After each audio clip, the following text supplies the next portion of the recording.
Hello everyone, hello.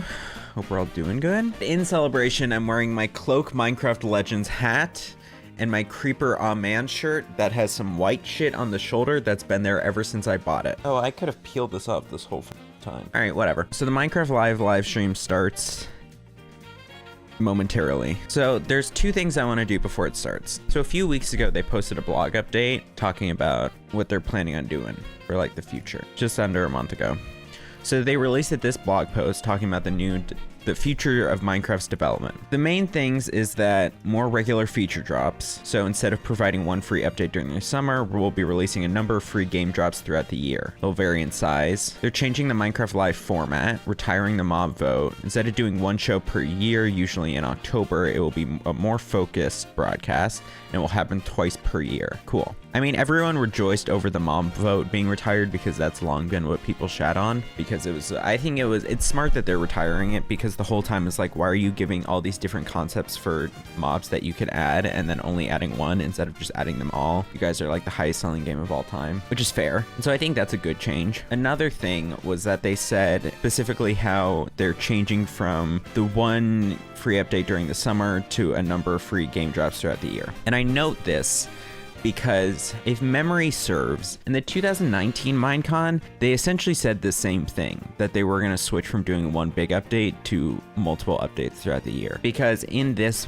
Minecon Live, they showed the bees update. They showed the bees for the first time, and they're saying this is going to come out soon. And then at the end, they talk about the nether update, and they say how this is the transition we are making. We are going to be focusing more on these multiple updates throughout the year. Multiple updates throughout the year rather than one big one. And then what they didn't do is that same thing. They did not do that. They did that for this 1 year, but then besides that, they have largely stuck with the one big update a year. And occasionally they'll do like a little mini release midway through the year of like adding the piglin brutes or whatever, but that's really it. It's funny to me that they're going and saying that they're gonna try this again, because it's like, wasn't like you're re-announcing the same thing that you already said you were gonna do. It's like me saying that I'm gonna stream consistently. Are you actually gonna do it, or like we just saying things now? Another thing I wanted to do was make a bingo board. This is more to just entertain me. Same host girl, because for like the past multiple years, there's just been the same girl that's the host, Jeb. Free space. End update, that's something that people really want. Add vote loser. So this is if they go back to a previous mob vote and add one of the losers like they said they would do previously. New endangered animal. Because what they always do is, rather than adding like unique animals, rather than making new things like the warden's the most recent new thing that they did. I don't know, like the creeper, how that's completely unique IP, or a blaze or something. What they'll do is they'll just add like a panda, and they're like, oh, we want to raise environmental awareness about pandas. It's like, bitch, you can't do anything with pandas in the game. Fletching table functionality, I'll add that. Oh, adding the combat shit, because they showed some combat stuff like years ago that they never implemented. Old biome update, new wood, new movie trailer. Bundles is also probably a free space, because they showed that in some snapshots already, but if they finally add bundles, which they teased years ago. Netflix show, if they show anything from the upcoming Netflix animated show. New game, I'll throw in brand collab copper usage, since it's still kind of pretty fucking useless. This person says new monster is ugly cute, I'll add that. Oh yeah, if they say anything about the mob vote, like why they got rid of it, oh my god, I need so many more. New accessibility features, marketplace edition, student usage. They always do that. I'm seeing people mention capes. I doubt they'll do anything with capes, but I'll put it in. They show concept art at all. Community feedback, if they mention that. I mean, they probably will, considering they talk about it in the bug. Oh, I'll throw tiny yens on here, like the little tiny versions. What is it, tiny yens? They always talk about that. See, some of these say like just cringe on here, but I feel like that's like, it's subjective and also a guaranteed. Like that should be the free space, actually. Yeah, actually, I'll make that the free space. Virtual bingo. Brother, come on. It's so annoying. Fuck. Okay, we have 3 minutes to use a new bingo website. Okay, great. I'm gonna put this up in my other monitor. Skin made of iron, steel and gold. listen with me. Okay. Alright, it's Minecraft Live time. Alright, Minecraft Live, baby. It's fucking Minecraft Live. Welcome to Minecraft Live 2020. Same host, girl. New haircut, but same girl. Yeah, dog. You got a sick outfit. Now can you make some updates? We've got a fun show for you. A brand new, never-before-seen game drop. Inside info directly from our team. Everything we'll show you for vanilla Minecraft is coming very soon. In fact, you'll be playing it in the next few months. The community has always been. They're shooting this like a Nintendo Direct rather than a live show, which I have mixed feelings about, but... Thinking back to those early days, even the official Minecraft game trailer was made by the community. When I first started playing Minecraft in 2010, this wonderful community-made video was one of the first things I ever saw about the game. Let's go to a place where everything is made of blocks. Oh, dude, this trailer is actually goated. Where the only limit is your imagination. Let's go wherever you want to go. Climb the tallest mountains. Venture down to the darkest caves. Build anything you want. God, this is actually a beautiful trailer. Day or night, rain or shine. I don't know why this gives me so much nostalgia. Sandbox you'll ever set foot in. Build a majestic castle. Invent a new machine, or take a ride on a roller coaster. It's crazy how that was considered a majestic castle back in the Build your day. own little community. Protect yourself with the strongest armor that you can craft. Back when it was roses as well, and that style of chest plate. No one can tell you what you can or cannot do, with no rules to follow. This adventure, it's up to you. Damn, it's crazy this was the original trailer at like fucking 20 FPS. This stream is definitely not at 1080. That trailer really brings back Jab! memories. On Minecraft and Minecraft-related projects nearly 14 years Dude, I ago. remember that old At poster. first, I was Minecraft Who's experience. the CEO of Mojang? CEO The world of Mojang. Minecraft is still growing in many ways. And you might Jonas wonder how it's Martinson. possible for us. Minecraft Dungeons told the story of the Arch-Illager, and Minecraft Legends went back in time and let you lead mobs into battle with a piglin invasion. Back in Today, time? you'll hear about some of the upcoming ways It's we're not like telling there's stories like beyond our game, a story to and exploring Minecraft. more interpretations of what Minecraft can be. Soon we'll get to see the world of Minecraft brought to life on the big screen thanks to our upcoming film, finally see the production firsthand. It's one example of how Minecraft is growing in entertainment, but at the heart of it all Boss, is that's still funny the shirt. game. I want The that teams shirt. working on Minecraft are... The core vanilla gameplay team did a tremendous job with tricky trials. Now we're planning to have Also, a change those of pace skeletons in were terms of never releasing in the new game. features. And the ambition is to continue to drop more feature nuggets more frequently. When we expand into new areas, our primary creative principle is that it starts with vanilla. Because, just as the trailer you saw, that is what brought us here, and it's still our favorite game.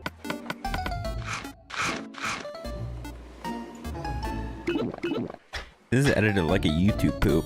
As Jens mentioned, we in the core game team are working on drops, and today we are excited to show you 2 of them that we have been working on, and both of them will release within the next few months. Nice. A little bit later in the show, we will, for the first time, show you a completely new drop that adds a new biome with its own unique mood. But before that, we would love to start with our next drop. Please say it's not just another forest. Two things many of you have been wishing for. It's hardcore mode in Bedrock and bundles. And we call it Bundles of Bravery. And we have 2 amazing clever teams. There wasn't hardcore in Bedrock before this? That's crazy. How did you go that far without hardcore in Bedrock? Mode is your traditional Minecraft experience, Hi, except Steven with Scott. one life, everything is dangerous all the time. Why are and we that doing adds different to the camera level angles? of excitement that you have for every. We have a very different menu experience for getting into hardcore mode.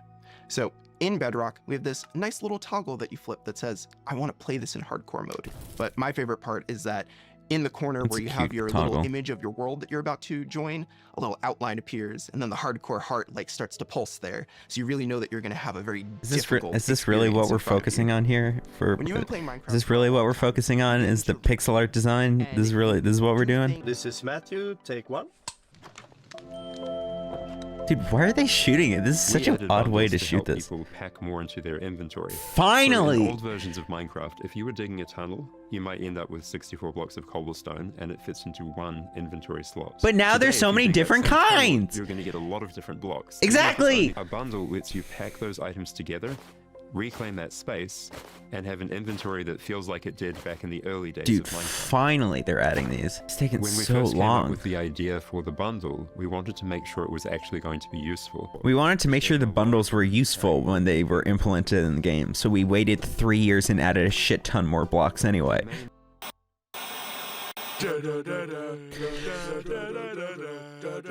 Villager news. We interrupt this Minecraft live broadcast for a special report. There's On been what? a monster sighting. Where? Here's villager number 9. Thanks, number 5. Villager number 15 here says there's a monstrous creature right there in those woods. What is So, it? number 15, have you ever lied on the news before? What? I'm not lying. I was with my group and the monster. He's a teller of lies, and he's a nitwit after all. Like you. Very well, but I must warn you.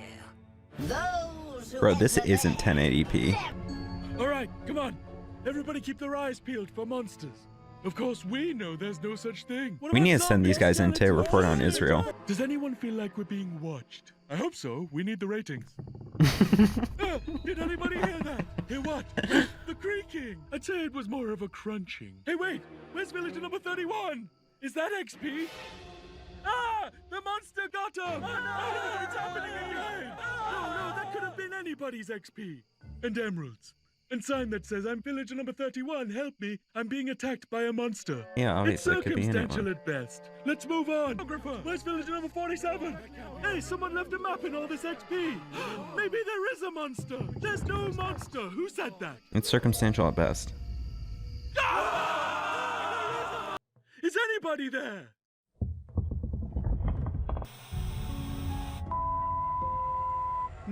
I guess we'll never know what caused this tragic chain of events. But it definitely wasn't a monster.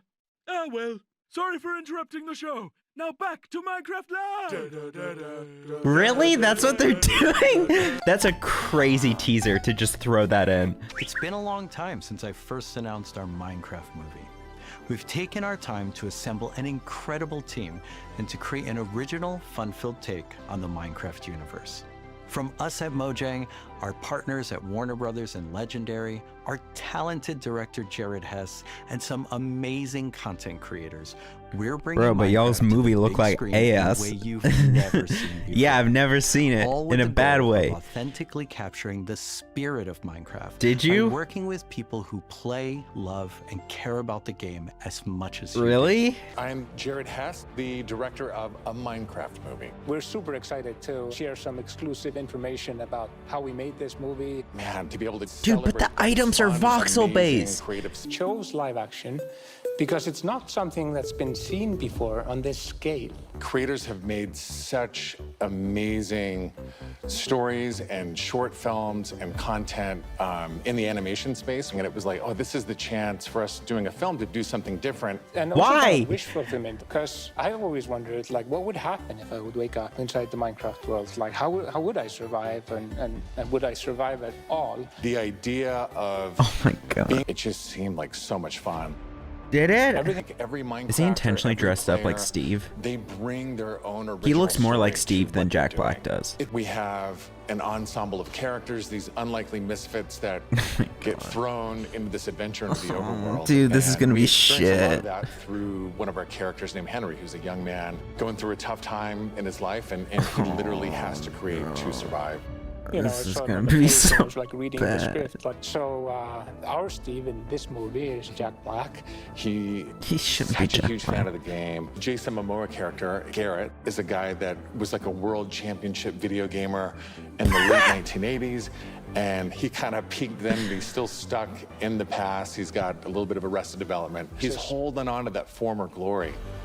We want to show you a short scene that shows Henry and Garrett and Steve.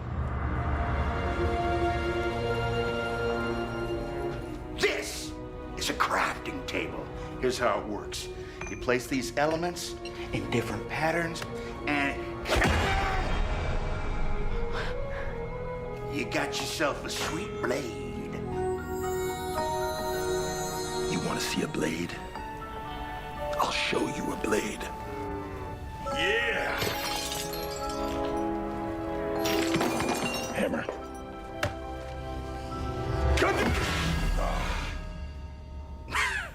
That's okay, bud. Buckets are useful here. When we were designing, crafting, and talking about what should it look like. Okay, that looks better. We started seeing the overworld. Yeah. That's what the bee looks like? Oh, that thing looks busted, dude. Why'd you end with that? Oh, God. All right, I'm counting that as a new trailer. I'm also adding cringe for that bee. Do you want to adventure through Minecraft biomes in real life?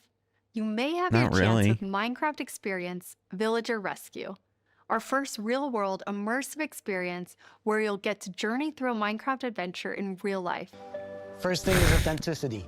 Our goal is to make sure that it is truly authentic for all of you folks. Fight our mobs, chop down trees, collect those resources, everything that you do in the game, only this time Dude, you this step is inside ridiculous. it. This is See, ridiculous, feel, but I and would hear fly to what it's Dallas like to be in specifically to try to do Minecraft. this, just to World experience premieres, it. And now it's time to reveal our completely new drop, releasing in a few months. The team has been really excited about the idea of adding a new biome, and we created one with its own unique mood and identity. It's just a new forest. Oh, what the shit? In the new Pale Garden. Oh. When you might feel then, when darkness falls, you indeed feel another side of this place. Like the hanging moss shifts from being pretty to really spooky. What do you and mean? you realize that you're not alone. There's something lurking in the shadows. Unnaturally quiet and a feeling of something weird's going on here. I do like how they're embracing more horror elements in the game. And spooky feelings. Like the Eerie warden in indeed. this. And turns out there actually is something lurking in the shadows. Well, yeah. The creaking.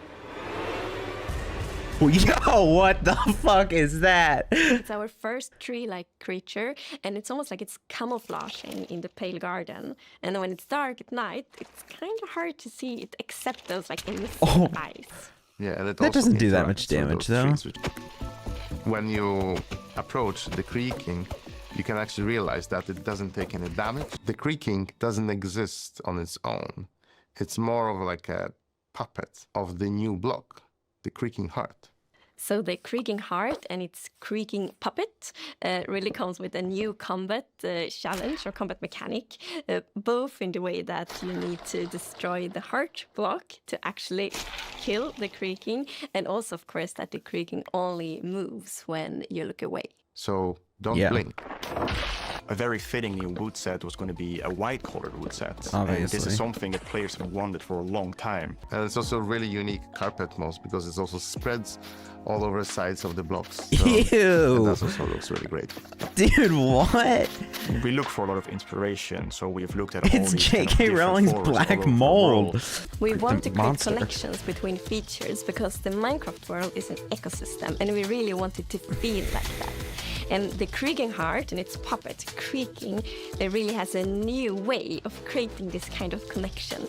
So it's going to be really fun to see you all experiencing it. And it's actually coming to Snapshots, previews, and betas very soon. So How soon? you can all try it out. How soon are we speaking?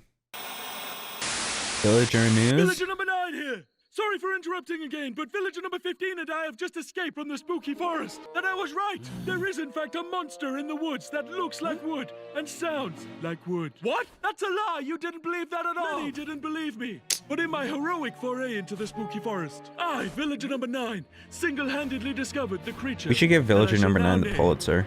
It's got a nice ring to it. Well, sorry to interrupt the show again. Now back to Minecraft.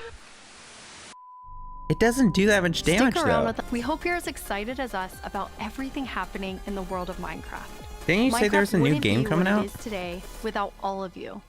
From all of us at Mojang Studios, a huge thank you. Is that it? Didn't they say there was a new game? That was pretty small. I am kind of surprised.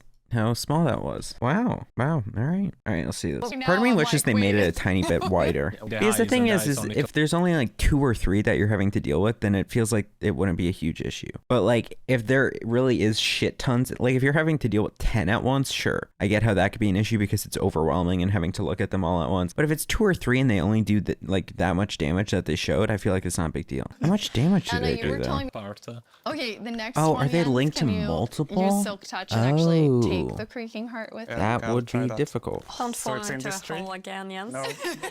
Okay, this seems neat, but there doesn't seem like any reason to go in this biome besides getting the wood, which you could easily do during the day. Like there's no loot or anything, you know? You're calm. I mean, they might add unique mob But drops still, for it or something, but trying to currently it deal kind of while seems finding the heart is not great. I That's a think that fucked up it's pig. always fun to see like the ideas come to life, and especially like Whatever. Yeah, add more damage of that mob. End update would have still been good. All right, let's do a moratorium, or not moratorium, in review, since I doubt they're gonna show anything new in this. I think that looked okay. My concern is that, okay, the creaking, that whole biome, the Pale Garden, it is unique for sure. But all they said in it was that they do want to integrate it with other aspects of the game since Minecraft is an ecosystem, but they didn't really show that at all, besides the wood. But the wood's like, that's just another decorative block. I grow concerned with the forever issue Minecraft has, which is dealing with bloat versus new content that makes things feel balanced. I think that's essentially what the bundles showed, is the point of the bundles is to deal with a lot of that bloat. You go mining, you get so many different decorative stones and different things, but you don't actually need them. You don't actually use them unless you are someone who does a lot of building. It's the same thing with the Pale Garden. Unless there's some way to do some kind of farm or something out of the hearts, but other than that, there doesn't seem to be much use in going. Honestly, it was kind of the same thing with the trials one, the trial room or whatever, and archaeology. Because like, what does that do? It just gives you more loot, which is sure good, and it's an incentive to go to it, but I think you want to ideally make stuff in the game that is balanced throughout the whole process of the game. Like going and doing a trial room end game is useless. You don't get anything good or anything pivotal, anything crazy. I don't know. I think that's Minecraft's eternal issue. I think the ancient dark and shit, that's good because that really provides higher end stuff, but it's discoverable early on in the game. So it's a good balance of you find it early on and you realize, hey, this is way out of my territory, but it's something constantly on your mind. I think the Nether update was good because that provided a bunch of new stuff, changed crafting recipes, added new wood, added new blocks, added new biomes, added new whatever, new mobs, new creatures, new structures and everything, and so that was a big enough update to make it more fleshed out. Same thing with the villager update, how they completely revamped villages and trading and stuff. The bees update was kind of small, but that's because it was bees and bug fixes. Caves and cliffs was good because it completely changed the cave system as well as the max height and minimum height. What other updates have they done recently? Let's look at the update list. So there's tricky trials, and like that just added the trial rooms. What else did it even add? Yeah, just the trial rooms and the maze, changing it to the ominous bottles, which is I think a fumble. What the hell is a bogged? The fuck is a bogged? Oh, are those skeletons? Dude, they're not, you can't tell that they're any different from normal skeletons. Yeah, so the trials I feel like was a fine update, but it wasn't that well integrated. Armored paws is small, and I feel like that's only for people who love traveling with dogs. Bats and pots, that was a mini update, that doesn't count. Trails and tails, this was what, archaeology and camels? Cherry blossoms as well. Yeah, I mean, same thing here. This doesn't feel, this just adds bloat. I mean, the llamas were nice because it was like something to sprint with. Oh, did this also do the decorations for, yeah, for armor? I mean, that's neat. Wild update, what was this? This was revamping the swamp biome and mangroves as well as the skulk. This was a good update, but not for the swamps, it was for the skulk. Before this, Caves and Cliffs Part 2, which was this. Yeah, so the biggest change for this was adding the deep slate, copper, and the, whatever this is, lush caves. And I think this, the only reason this was good was because of the complete reinvention. Like the cliffs doesn't matter, at least in my opinion. It was cool, but it wasn't as game changing. Whereas the caves revamp was good because that fundamentally changed caving. Nether update was good. That's just like universally agreed. World of Color. Oh yeah, then this is getting into the older updates. Exploration. You know, it's like things like the exploration update didn't really matter, like adding the mansion and whatever, because the mansion was so rare that it didn't really matter until Village and Pillage, and then it felt fresh. So I feel like 1 point, what would it be, 20? What are we on? If it's just the Pale Garden and the fucking things, then whatever. The realization I had the other day is that Minecraft is trying to turn itself into a live service game, which it kind of functionally already is, but it's trying to really hold on to that. Because you would think they're doing all these free updates, how are they getting money? And I think it's primarily through, for the Java edition, it's through people buying realms. And then for the Bedrock edition, it's through people going in the marketplace and buying stuff through there. And I feel like the Bedrock stuff is closer to a proper live service game, like something like Fortnite, than Java, because of how all the cosmetics and stuff you have to actually pay for. But they're essentially trying to stay a live service game. They're trying to stay something that continues on into perpetuity, and that people will continue to pay for, continue to play, so that they can keep adding stuff to the main game. The fundamental difference between Minecraft and other live service games is other live service games, I think most people will continue playing those throughout. They will only take a break for a month or two. Whereas I think for Minecraft, the way most people play it is that every 6 months or a year, they will play it nonstop for 3 weeks. At least that's the memes that I see from it. But I think that's because those are timed for when the updates come out, for when there is a big update that feels game changing. And I think the difficulty is releasing small updates that don't feel game changing will eventually result in less and less people coming back. But I think also a large difference between Minecraft and, let's say, Fortnite, which is the perfect example of a live service game, the most successful one, is that Fortnite will kind of reinvent its own combat once every 4 months. And it'll maybe be similar to a previous reinvention that they just haven't done for a while, but it will be completely fresh. I think the difficulty is that Minecraft is too afraid to do that, which is understandable. People like the core gameplay of Minecraft. That is what keeps people coming back. It's just difficult to adapt that then in a way that keeps people coming back for new stimuli. Let's use economics terms, or relate this to economics. Vertical integration is saying, okay, we already have this part of the process. We already have retailers pinned down. Let's also figure out our distributors, or let's also figure out our delivery, stuff like that. Slowly making your way through the supply chain so that you control more of it. Essentially, functionally making your big business longer, if you get my point. You are expanding it so it takes up more. There is more of a whole process that you are controlling. Whereas horizontal integration over here is saying, okay, we already have this one established playing field. Let's expand this out further. Getting more retailers, getting more delivery trucks, whatever, or absorbing other companies. That's for the actual economics of it. I feel like Minecraft is stuck in a cycle of doing horizontal integration because they're too scared to do vertical integration. Except for not integration in terms of invention, I guess. Minecraft is too scared to add another dimension after the end, or before the end, or anything. The closest and most recent thing they've done to that is adding netherite, which they did, and I think is good. And then before that, it was like elytras and stuff. Elytras and shulkers and whatever. But I think that's why people desperately want an end update, is because that would expand it longer. The end is this thing that has already previously been established as that is currently the end point of the game. And so if you expand the end point at all, then it makes it feel longer. Whereas adding more bloat just makes it wider. Adding another biome. Because if I am to go back and play Minecraft, if I am to set up a new server and I'm like, I really want to play for this new update, then I play through the whole game, or I play through whatever amount of the game, and then I get to the Pale Garden and I explore it, and there's like, it's neat, and I get my decorative blocks, but then what do I do after that? Play through the rest of the game, which I already know very well. You know, like netherite, for example, which was previously Minecraft, the highest echelon of armor you could get for the longest time was diamond and then enchantments and stuff. Netherite said, okay, this is an extremely rare item. You have to do a lot of work to be able to find it, and a whole laborious task of mining with beds and explosions and whatever.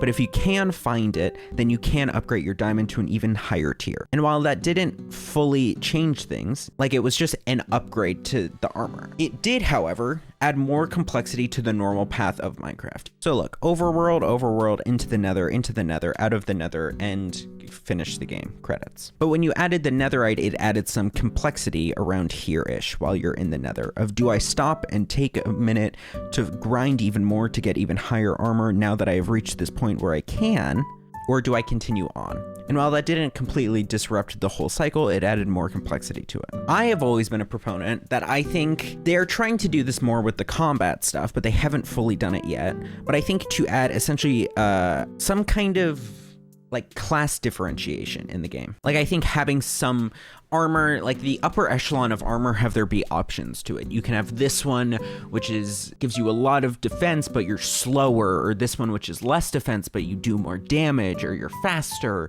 you jump more, or whatever, these various different things. Trying to add some differentiation there, that way to make it more customizable. Because I think that's what Minecraft is. It is customizable. You can go, you can build your own journey. And so I think people can experience that and have more opportunities to customize their Minecraft experience by increasing your vertical integration, by increasing the different amounts of opportunities to. But when you're just adding more options for different things to do, then I think at a certain point, people who already felt satisfied with the amount of options they have don't see much incentive to keep playing the game. I have friends who like Minecraft and friends who don't. If they keep adding this horizontal integration, as I call it, or essentially just more opportunities to do the same things, more building blocks, more whatever, I don't think I would ever be able to convince the friends who don't like Minecraft to be able to give it another chance, to fully give it another chance, to fully try to experience the gameplay loop again and see if it hooks them more. But I think adding more of the vertical integration, more of the different paths that you can go on, the different continuations of the same linear process,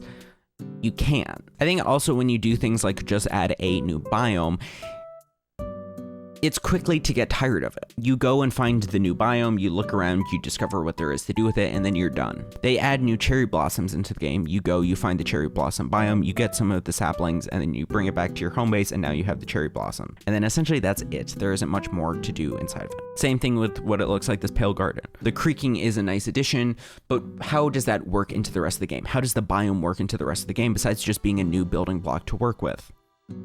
I don't know if it does.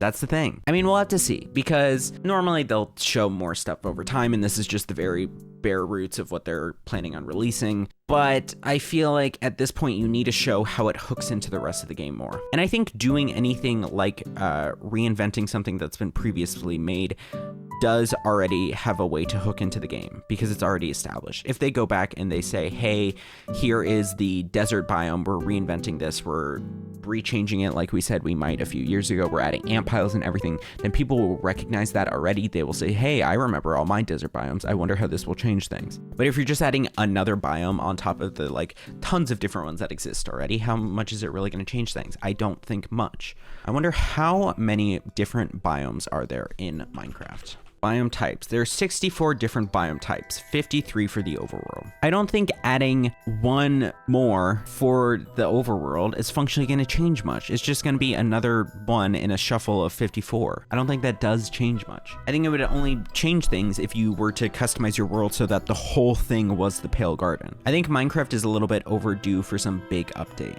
I think that is what they've established themselves as doing already. And I mean, maybe they're still trying to do that just with varying sizes now, and that they'll do more trinkles of stuff and then bigger things in the summer, or not, or we'll see. The last big update we got, I guess 1.19. I don't know how big I would count that though. But that originally came out in 2022. So it'll have been nearly 3 years since the last big update. Before that was Caves and Cliffs, sure, and that was bigger. And before that was the Nether update. But they've kept up a trend of doing pretty big updates, and I think it is hard to then decrease to smaller ones without doing much connection.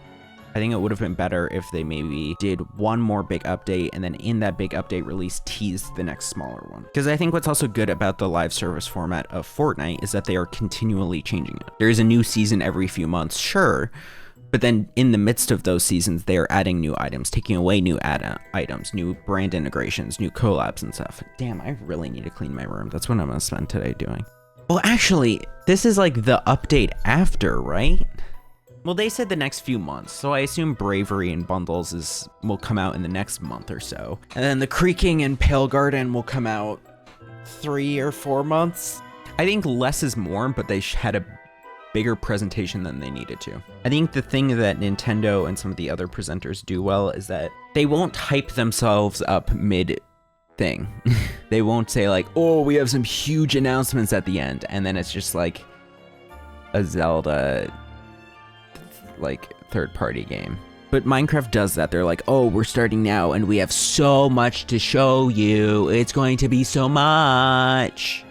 And then this was less than previous ones. They're reluctant to give themselves a hard and fast schedule because they normally don't stick to it. They don't say our next presentation will be in this, or they don't say when these updates will come out. They give vague deadlines because previously when they've tried to do that, they missed them. Like as I said at the beginning, they said they were going to do smaller updates more frequently a few years ago in 2019, and then they didn't do that for the past 5 years. Or Caves and Cliffs, how that was originally supposed to be one update, but was broken up into 3. That was Caves and Cliffs Part 1, then Part 2, and then stuff with the Skulk and Deep Dark and Ancient Dark or whatever was released in the Wild update. So that came out over the course of like 2 or 3 years rather than one big update. I get why they do it. They don't want to overpromise deadlines and stuff, but I think then you can't be like, oh, we have so much to show you, and then just show a new biome, a new mob. I think if they even tease some new structure or something, that would have been better. But they don't. It seems like this doesn't add much to the actual core gameplay loop. It just adds a bit more bloat. An interesting bit of bloat, but bloat.